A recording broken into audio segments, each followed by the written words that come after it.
Olá, está começando mais um Mercado e Perspectivas, o MesaCast da FEComércio São Paulo, que reúne lideranças que ditam tendências e mobilizam o mercado.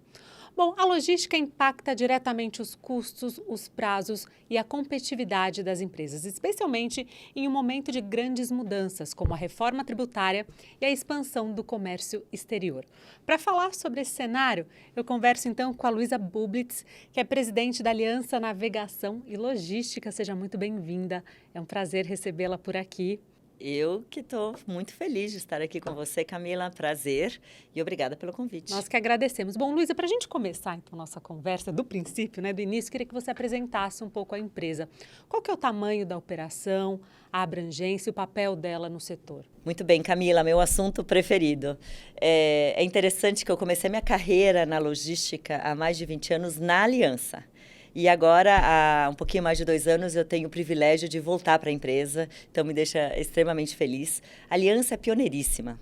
Ela é uma empresa centenária, ela atua na logística brasileira há mais de 7 décadas. Ela começou a cabotagem lá atrás, era uma cabotagem mais simples, de um porto a outro aqui no Brasil, e com o passar do tempo ela foi se transformando. Hoje a gente fala que é muito além da cabotagem, é uma integração multimodal, é uma integração logística.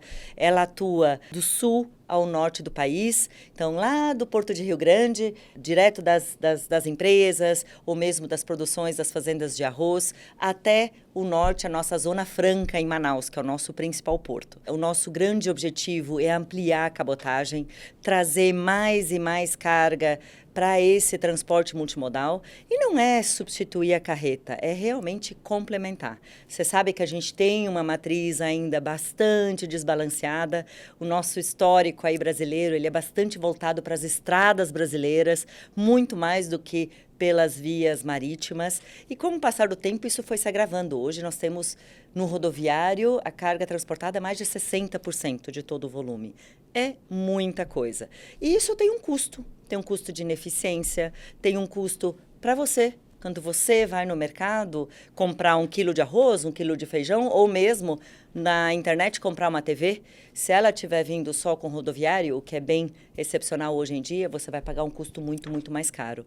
Então, essa aliança, ela é líder de mercado e o grande foco é realmente simplificar a logística para os nossos clientes, conectando aí os mercados brasileiros e ajudando as indústrias brasileiras a desenvolverem novos mercados como um todo. Luísa, você falou então da cabotagem, Queria explorar um pouco mais esse assunto, Já que, como você mesma disse, é um potencial pouco explorado no Brasil, certo? A gente olha para toda essa estrutura que você traçou Sim. E a gente enxerga claramente esse potencial pouco explorado em um país, mesmo em um país com dimensões continentais.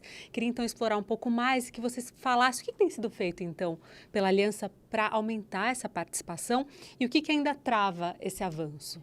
Eu gosto muito desse debate e agradeço você, toda a FEComércio também nesse sentido, porque um dos grandes focos para incentivar mais e fomentar mais a cabotagem é essa transformação cultural, eu falei um pouquinho sobre isso, a nossa cultura é rodoviária e a gente não vai mudar ela do dia para a noite. Hoje o cliente entende que é muito mais fácil para ele simplesmente pegar o telefone, chamar uma carreta que vai estar eventualmente em 1 hora na porta da fábrica dele.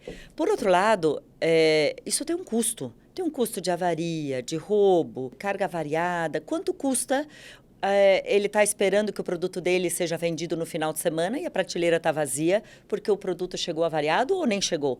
Então, qual é esse custo? Então, o fato da gente estar conversando sobre isso já nos ajuda muito, porque é uma mudança de estratégia, ela não é rápida, ela exige planejamento, a cadeia produtiva precisa ser ajustada, os estoques precisam ser ajustados. Então, antes de mais nada, essa fomentação de cabotagem. É muito, muito importante que a gente fale sobre isso. A cabotagem, a gente pensa em navio, em container, a gente logo conecta com longo curso, que é um processo mais complexo, e a cabotagem não tem nada disso. A cabotagem não tem nada disso. A cabotagem, um cliente liga, pede o container está lá na porta, lá na fábrica, em Manaus, para coletar uma TV e leva até o cliente final do nosso cliente. Então, ela é de ponta a ponta e a gente cuida de todo esse processo. Então, não tem que ficar preocupado. Acho que, antes de mais nada, é desmistificar tudo que está por trás desse transporte multimodal e marítimo. E não é igual ao longo curso. Pelo contrário, é bem simples. Então, antes de mais nada, desmistificar. A gente tem focado muito no que o cliente precisa. Então, a gente vai para dentro do cliente, entende a demanda dele, que, via de regra, exige previsibilidade, escala, regularidade, confiança. Então, a gente está focado ali e mostrado para ele, sim, a cabotagem e a combinação desses modais consegue ajudar ele e deixar a logística muito mais efetiva, muito mais eficiência e com menor custo. Por quê? Porque você otimiza. Então, em vez de deixar a carreta rodando 8.000 quilômetros, 5.000 quilômetros, foca a carreta nas pontas terrestres, nas pontas menores, e usa justamente essa espinha dorsal marítima para as grandes rotas. Então, muito foco em desmistificação, muito foco no que o cliente quer e, claro, também um debate consistente institucional. A cabotagem, sim, ela envolve investimentos pesados, navios, né? Não são investimentos de curto prazo. Pelo contrário, é sempre longo prazo. E para isso a gente precisa de previsibilidade regulatória, confiança jurídica, alguns desses nossos assuntos favoritos aí, que são gargalos também. Então, é um assunto que a gente tem debatido muito também com as autoridades. As autoridades têm o seu papel em reequilibrar essa matriz de transporte. Tem sido um debate intenso. Então, no ambiente previsível, a gente traz mais capacidade. A gente traz mais capacidade, tem mais oferta, fica mais eficiente como todo, o mercado responde. Então, também tem sido uma ação bastante grande. É uma mudança gradual, mas fico feliz de ver ela consistentemente numa tendência bastante positiva. Uma mudança de paradigma, né? Porque é um modelo predominante adotado no Brasil há muito tempo. E você falou na questão da previsibilidade, e quando a gente também fala sobre essa questão, eu quero voltar também na questão do custo, né? Do custo Brasil, principalmente, que é algo recorrente, né, no setor. E aprofundando nessa questão, na sua visão, onde está o maior peso hoje? Você falou dessa questão da regulação, mas está na infraestrutura, na burocracia, na carga tributária ou na insegurança também regulatória? O que trava o setor hoje? Qual que é o maior entrave? E também como esses fatores acabam influenciando as decisões logísticas? Eu realmente acho que é uma combinação de todos eles, né? Não é um fator ou outro. Mas, claro, a combinação deles potencializa de uma forma que não necessariamente nos ajuda, né? Que não ajuda a fomentar o mercado brasileiro, o consumo de uma forma geral, o desenvolvimento do nosso país, das nossas indústrias. Então, eu acho que é um grande desafio para nós brasileiros e esse desafio vem se estendendo aí há muito tempo e eu acho que a gente ainda vai ter alguns bons anos pela frente. A infraestrutura como um todo, ela é um componente muito essencial na logística brasileira. E a logística brasileira é um componente muito essencial custo Brasil. Custo para as nossas indústrias. Por todas, né? Todos os setores, praticamente. Exatamente. Toda a economia. Então, por mais que ele tenha evoluído, né? Nós evoluímos com concessões, terminais modernos, ainda assim a gente tem gargalos. Não adianta nada o terminal, o porto, ser eficiente se a gente não avançar de todas as formas, né? Não adianta nada o terminal portuário ser eficiente, ser ágil, moderno e melhorando se a via de acesso está engargalada. Se a nossa conexão com a ferrovia não funciona muito bem, então acaba travando. Sim. A burocracia é um gargalo importante. Ela gera retrabalho, ela gera redundância, ela gera confusão, ela gera demora no processo. E tempo é dinheiro, e logística é tempo, né? Como é que a gente otimiza, como é que a gente acelera, ainda assim, usando os modais da mesma forma, né? A carga tributária, muito tem se falado da reforma tributária, que está aí em progresso.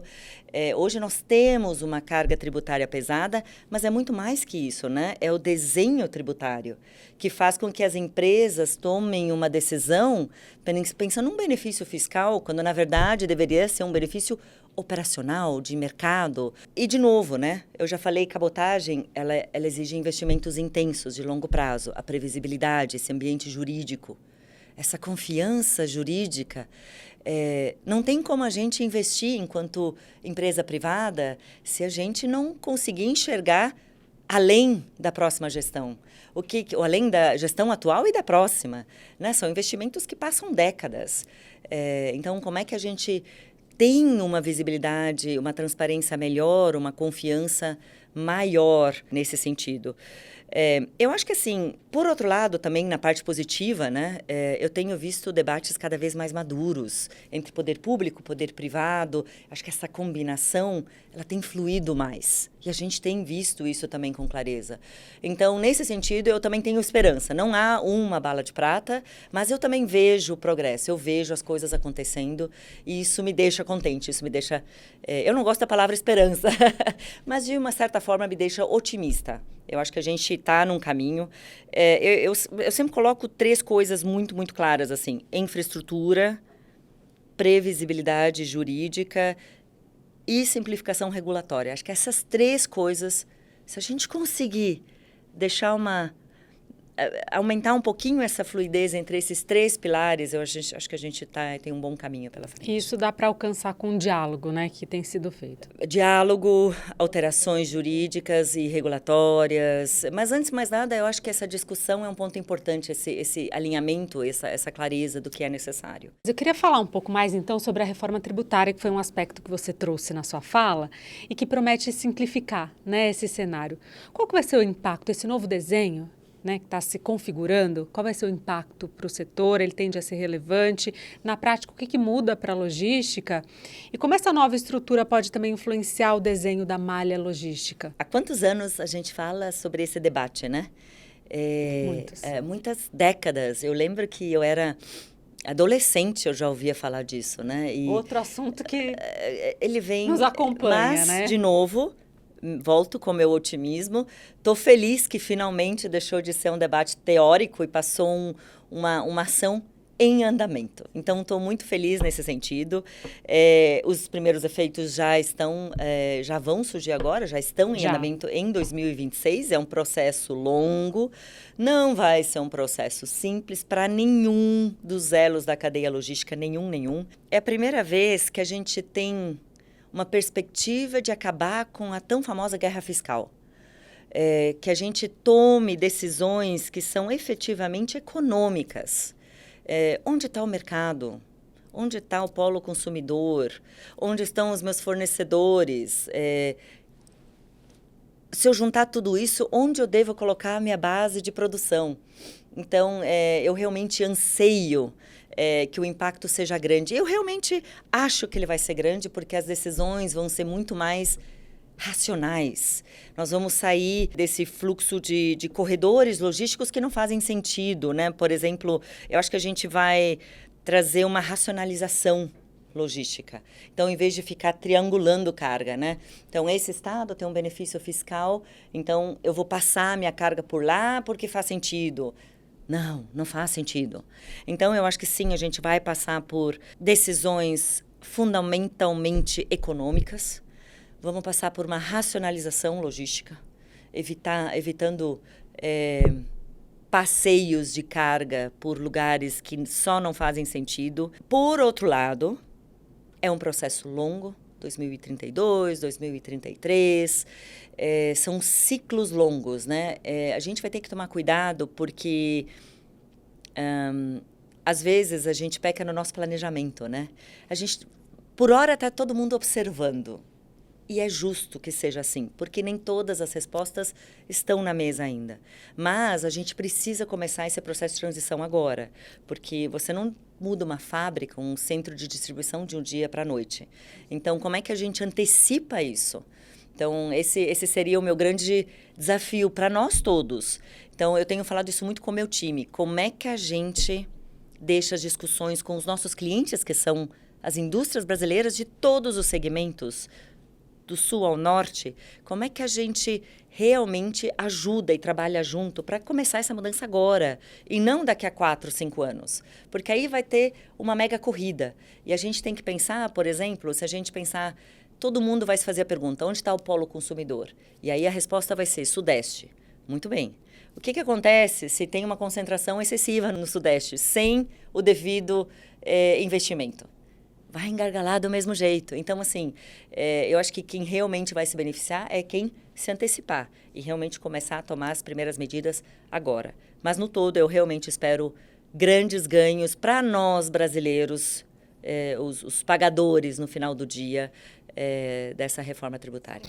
Você produz no Brasil e quer conquistar um mundo pagando menos impostos? O certificado de origem Fecomércio São Paulo é a chave para isso. Com ele, você acessa benefícios fiscais garantidos por acordos internacionais firmados pelo Brasil e pelo Mercosul. Você pode reduzir ou até zerar impostos de exportação. É economia que fortalece a sua competitividade lá fora. A validação é rápida, 100% digital. E a aprovação sai em até 24 horas. Quer exportar com mais vantagem? Acesse o link ou escaneie o código QR. Certificado de origem Fecomércio São Paulo. Menos imposto, mais alcance.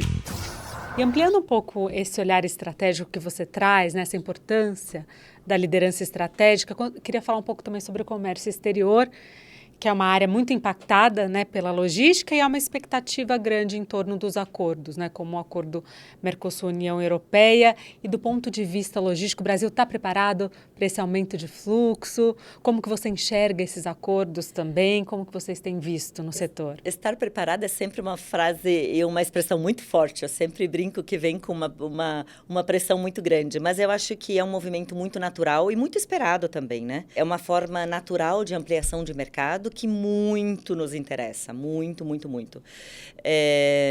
Então, eu acho que vários segmentos de carga vão ter um impacto bastante positivo e imediato. Agronegócio, proteína, indústria de transformação, os próprios químicos, né? Então, eu acho que é bem bacana, longo debate, longa discussão, então é bastante, bastante esperado. Brasil estar preparado, eu acho que a gente vem trabalhando muito na nossa capacidade portuária. Ela vem crescendo, infelizmente, não na velocidade que eu, Luísa, particularmente gostaria de ver, mas ainda assim, de novo, no lado otimista, eu vejo ela crescendo, eu vejo investimento sendo feito em várias regiões do país, mas não é só investimento de maquinário ou de área, também, é óbvio, porque o primeiro grande aumento de capacidade portuária sempre passa por esse tipo de investimento, mas é também otimização de processo, digitalização, essa eficiência operacional que vai te dar ganho de produtividade, eficiência em tempo de operação, tudo isso, junto com os investimentos na área em si, nos equipamentos, ajuda muitíssimo. Então, eu acho que, antes de mais nada, é muito positivo para as indústrias brasileiras, para o nosso mercado brasileiro, amplia horizontes e sim, eu acho que a gente vai operar de um jeito ou de outro. Para a cabotagem, trazendo bem para dentro da aliança, é interessante, não sei se você sabe, mas os navios de bandeira brasileira, que é o requisito da cabotagem, requisito regulatório, eles hoje carregam mais ou menos metade. Metade carga de feeder, já vou explicar, e metade da carga é cabotagem, que é do mercado doméstico. O que é essa carga feeder? E como o acordo do Mercosul impacta na cabotagem? No momento que você amplia importação e exportação, você naturalmente dá mais carga feeder. O que é o feeder? É uma palavra inglesa que significa serviço alimentador. Então, ao invés dos navios operarem em todos os portos da costa brasileira, eles escolhem alguns hubs, alguns portos centrais, e ali descarregam a carga. Vêm navios menores do que os do longo curso, embora grandes também, e fazem essa conexão com os mercados regionais. Pode ser do sul, pode ser norte, nordeste. Então, no momento que você amplia esse horizonte para o comércio exterior, você também amplia o horizonte para a cabotagem. Então, sim, eu acho que é positivo para todos os sentidos. Excelente, mais uma oportunidade, né? Exato. Bom, nossa conversa já está caminhando para o fim, mas antes de terminar, eu gostaria de um olhar, então, para frente, né? Você já falou bastante sobre isso, mas para fechar, eu gostaria, então, de olhar para frente.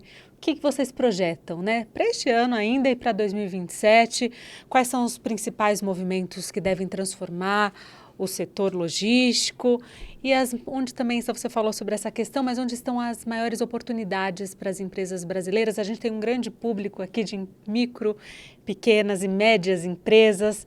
Há oportunidades para elas também em relação à logística? Qual mensagem você deixaria? Muito bem, vou começar por esse micro, médias e grandes empresas. Eu já falei que a cabotagem carrega todos os tipos de carga, de verdade.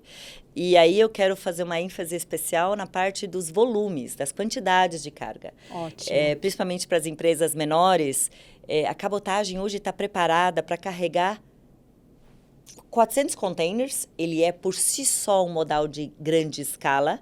Um navio nosso maior navio, ele tira 5.500 carretas da estrada. Então, as quantidades podem ser 200 containers num navio só ou uma caixinha. Não precisa ter um container cheio para vir para a cabotagem. Pode ter uma caixa apenas. Então, queria começar falando dessa sua provocação de micro, médio e grandes empresas, que a cabotagem, eu gosto de chamar que ela é democrática. Ela atende todos os tipos de carga em todas as quantidades. Muito bem, quais são as expectativas para esse ano? É um ano de Copa, é um ano de eleição, é um ano que, historicamente, há um aquecimento natural do mercado doméstico, do consumo. O consumo é fomentado, o dinheiro gira mais, historicamente, em anos de Copa, em anos de eleição. O que fomenta o meu otimismo nesse caso. Então, eu acho que a gente tem aí... vai ser um ano em que se consolidam tendências boas. É um ano que a gente vai ver progresso e maturação na questão da reforma tributária.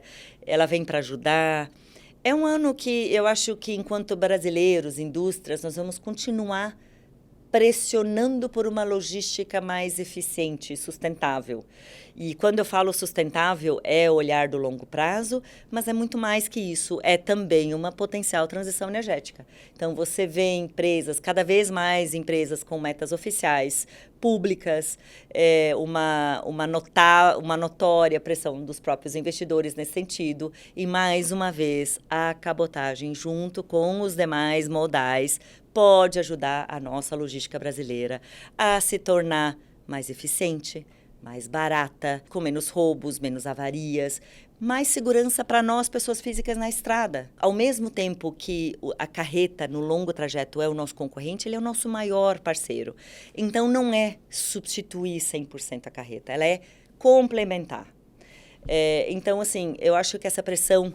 Hoje, a última pesquisa que eu vi em 2025, no final do ano, foi que o custo logístico representa, se eu bem me lembro, 15% aí do nosso PIB. Não adianta, é inegável essa carga. E nós pagamos por ela. Então, eu acho que essa multimodalidade, uma matriz mais balanceada de transporte, ela pode nos ajudar muito, ajudar nossas indústrias. Eu estou bastante otimista aí para esse ano, porque eu acho que essa solução multimodal vai ser uma solução natural para essa pressão. Para a Aliança, especificamente, é um ano em que crescimento, expansão, sem dúvida, continuar fortalecendo essa integração, fluidez multimodal, para que a gente consiga trazer soluções simples. E isso nem sempre é fácil, não é. Mas esse é o nosso grande propósito. E, justamente, eu acho que se a gente conseguir, né, de novo, equilibrar, né, a simplicidade regulatória, a segurança jurídica, uma infraestrutura com uma logística mais perene, mais confiável, mais equilibrada, eu acho que a gente tem aí um bom caminho para um país mais robusto, e que no final impacta nós, brasileiros. Se o país cresce, nós também crescemos. Eu acho que é sobre isso. Muito obrigada pela troca, pelos insights, pelos recados. E até a próxima. Até a próxima, Camila. Muito obrigada. Muito obrigada a você também que nos acompanhou e até o próximo Mercado e Perspectivas. Tchau!